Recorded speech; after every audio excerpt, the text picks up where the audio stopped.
Okay, so does anyone remember this? I think I did a video on it a year or two, maybe three, or might be five by now. This is a NAD Stereo Receiver 7020, and I loaned it out to someone, and it's been working great for quite some time. And then they contacted me and said, "Hey, there's no sound." But when I connect it, I got sound. There's the left channel, there's the right channel. But the weird thing is, I have the AC input at 90 volts right now. So there's a slight hum because of low voltage. But if I turn the volume up, and I'll crank up the variac, so there's 90, 95, 100. We lost one channel at 100, and there's 105. So we'll take it all the way up to like 125 AC. And if I turn the gain up, the volume control, it kind of crackles really high. But here's the weird part. Let's put it back on 90 volts. Okay, we're back on 90, so we should get two channels. And we do. We get both channels. So I'm going to turn the volume down all the way. I'm going to pull this out. Hopefully you can see what I'm doing. Probably won't work because I'm holding the chassis. There's the preamp jumpers between the pre-in and pre-out. I wonder if I can prop this up with something. Give me one moment. Okay, this is sketchy at best. Hear that when I touch them? Almost nothing. I do get a slight hum, so if I turn the volume up, which is sitting on the volume control, so I can't. Try to lift it up. Okay, so there's the audio. Turn the volume all the way down once again. Now watch what happens. I'm just going to hold my finger on both of these when I turn the power up, the AC input. 95, 100. Do you hear that? And there's 110 volts. They become sensitive. And back down to 90 volts. And I get audio out of it. So let me explain my thought process at this moment. Let me pause this, move this out of the way, bring in a schematic. One moment. So I think what's going on this unit, here's a schematic of the preamp, and you can see the pre-out. They have the lab in, which is a direct coupled, I believe, and then this input goes through a couple of equalization. I'm not quite sure what they're doing, but they have the normal in and the lab in. They both behave exactly the same. So what I'm looking at is this FET Q510 and then this FET up here Q509, I believe is effectively disconnecting the output of this, which is why the impedance changes, which is why I have hum when I touch the pre-out to the normal in jumper on both channels. So if I follow this, it goes through, it looks like R554 down here and R553. No, that's not connected. That's the letter K referencing a call out to another page, and then that is the letter L. So if I go back over here and I get the other page up, so we've got the letter L and the letter K. They're both commonly tied together, and it goes through this network right here. Switch 7C, that's the main power switch. So if it's off, it effectively shorts across C533. So it's turning these FETs on and off as what I'm going to call muting stages. But if I turn the voltage down low enough, they become enabled. So there's a voltage divider here, a 27K, and then a 180K to ground. And then on the, it takes this, what is it doing? This is the power amplifier, B plus, minus 29, B minus I should say, through, what is that, a 1.2K resistor to this common point. And it takes the regulated 26 volts, 29 through a 27K resistor, and it takes it down here, and then a 180K to ground. Do we have some bad caps? Is this power switch defective somehow, which is supposed to be muting the thing? I don't know.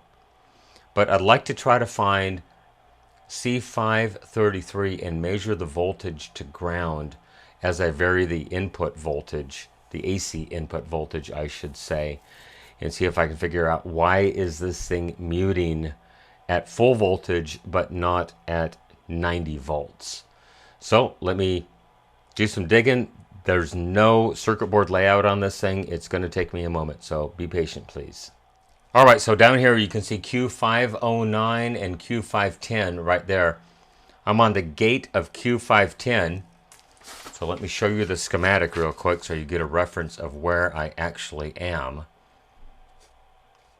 So here is Q510, and I've got my probe on the gate of Q510. So R554 goes through this L jumper, and then up here R553 goes through the K jumper. They're both 10 meg resistors. So I just want to see what we get. So let's turn the power on.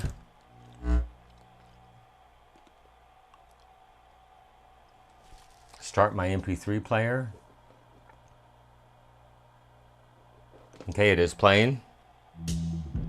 I do get audio, and I'm staying close to 0 volts on the voltmeter right here. I have a negative voltage. Let me turn the voltage up. It's becoming positive. And I did lose one channel.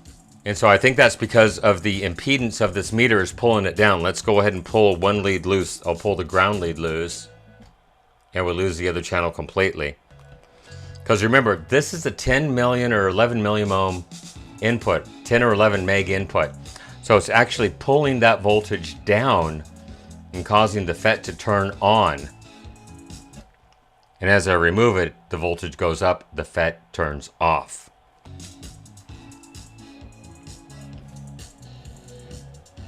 So that's the right channel, and we're up to 125 volts AC. Just to be safe, I'm going to shut this off. I'm going to try to get my hook unhooked. There we go. And we'll reconnect it on the other FET. There we go. Power on. Now the left channel FET is working because I'm pulling the voltage down via the 10 million ohm or 11 meg ohm resistance in the voltmeter. So why is this voltage coming up? I need to figure that out. Let's do a bit more troubleshooting and we will move on from there. One moment. All right, so I've spent probably the last 30-45 minutes going over the circuit diagram, trying to figure out what is going on, as well as tracing traces through the top side, the bottom side, and through jumper wires on the circuit board to figure out what is going on, because these are the lines right here, L and K, that go directly to those FETs via the 10 million ohm gate resistor. And so I'm trying to figure out if I've got 27K and a 180K divider network here. Obviously the voltage right here is going to be much, much higher. And I did the math based on 29.3 volts and the divider network, and it's still going to be in the 26 volt range right here. The only time this resistor comes on is when you switch the power to off, and it goes across this 390 ohm resistor and a 1K back to the minus 29 volt source. And I did verify, yes, the power switch is connected in this configuration. When it is off, it does short those leads together. And so here's the bottom of the board. And I found one of the capacitors here. And the power switch goes from this point to that point, which, yeah, so I think I'm going to pull these big caps out. There's a 100 at 35 and a 100 at 50. And just see if they might be leaky. But I think this is drawn incorrectly in the service manual. I think there's another pull-down resistor somehow connected, not via capacitive coupling, which is the only thing that connects this until the power switch is in the off position. Well, so I did go ahead and replace the red and the black capacitor right there in the center of your screen. And I haven't tested them yet, but there was one that is a 100 at 50 and the other one is a 100 at 35. Let's just do a resistance check to see if they might be leaky before I power this thing on. All right, so I'm just going to do this with a regular ohm meter. I should be able to get some resistance. Yes, just touching the leads together in my fingers, 5 mega ohms. So I'm just going to touch one lead there. I should hook clips up to it. And this should charge up faster than that, I would think. Yeah, that's pretty slow. Let's check the other one.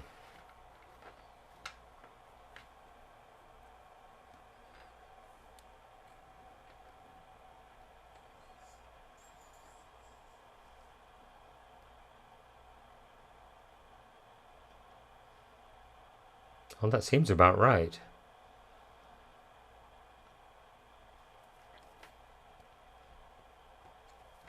Short the leads out. Yeah, I'm thinking they're a little bit leaky because it should have charged long before now.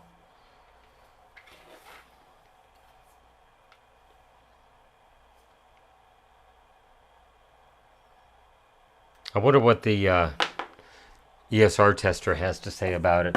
Let's put it there. Power it on. Zero the leads.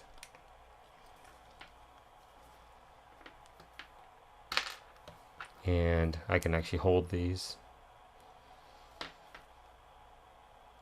0.3 ohms, that's not bad.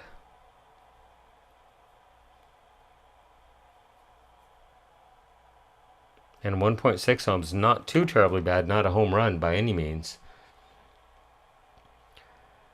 Just for the fun of it, let's go ahead and grab a couple new ones and we'll do just an ohm test and see if they charge up the same way or if they become full much, much quicker. So here is a 100 at 50 volts, which is one of the two that I used.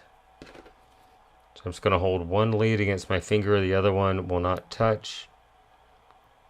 And yeah, even if I go into the well, it is in the meg ohm range, it charges up instantly. The next one is going to be a 100 at 63 volts. And unfortunately, I only have them on the tape, which will make it easier to test. So we'll just pick one here in the middle. And instantly it's open. I'll reverse the leads, charge it backwards. Discharging, discharging. Now maybe it's not putting enough current into it. I'll short the leads out. And it's open.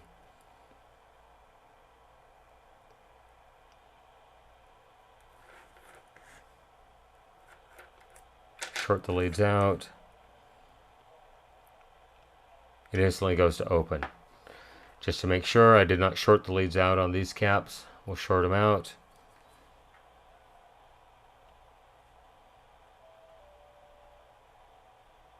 And it did go to open.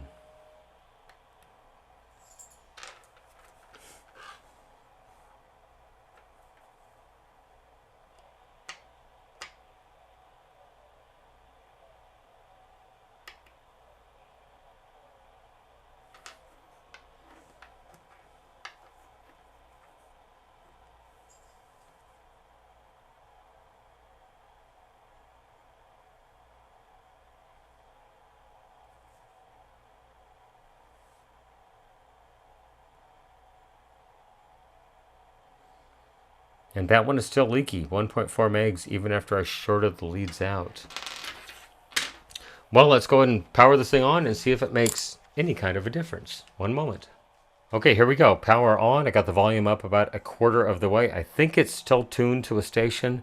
I'm not completely sure. You know what, for the fun of it, let's go ahead and switch over to MP3 or auxiliary as it used to be. I'll power my little MP3 player on. And it's sure it's on a copyright sound. Yes. We'll just go ahead and hit play on that. And up here on the front in this corner, hitting the power button.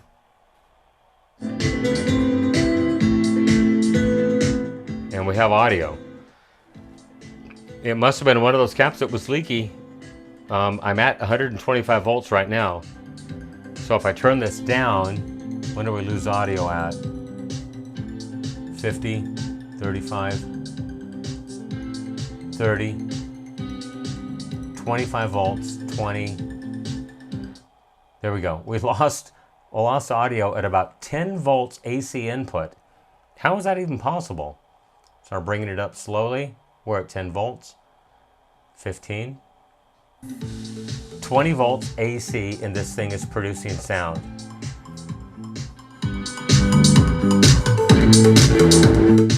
It doesn't have much power, probably a watt or two.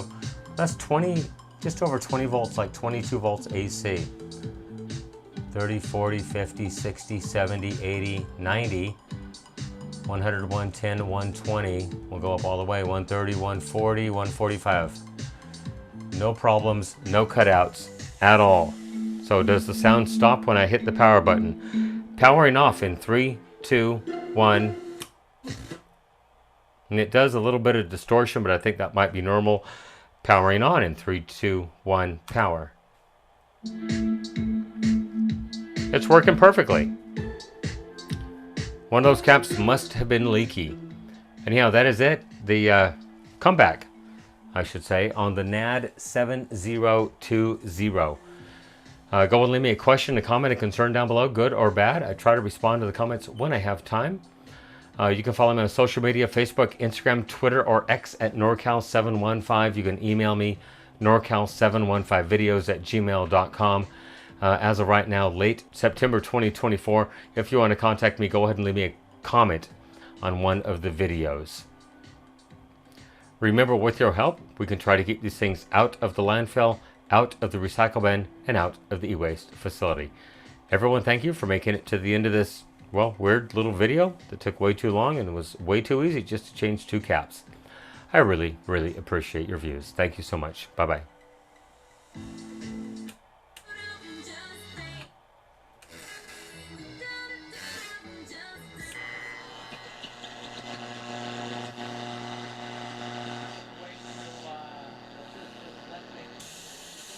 In this Thursday, during this exclusive...